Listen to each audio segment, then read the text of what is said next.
Ibinulgar na ebidensyang video sa 2 executives ng GMA7.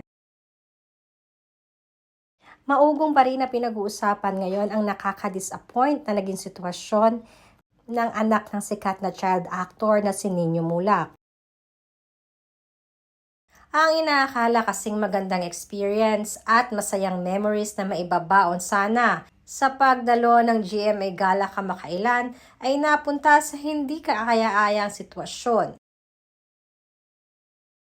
Patatandaan kinumpirma nga nitong nakaraan at pinangalanan na ang dalawang GMA executives na sila Jojo Nones at Richard Dode sa gitna nilang pagtitake advantage sa anak ni Nino Mulak na si Sandro Mulak.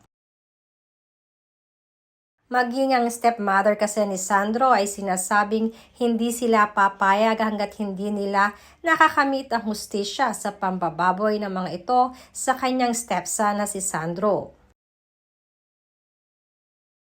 Kaya naman maging ang pamilya ni Nino at mga kamag-anak na sina Aga Mulak ay sinasabing gumagawa rin sila ng hakbang at hindi sila papayag ng walang kahinatnan at mangyayari sa dalawang executive na ito ng GMA7.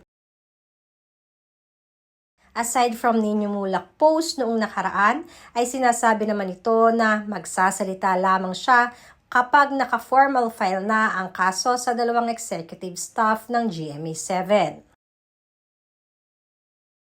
Sa naunang naipabalita sa vlog ni OG Diaz sa kanyang channel, nabanggit niya na tatanggalin na di umano sa trabaho ang isa sa dalawang executives dahil sa naging pangyayari.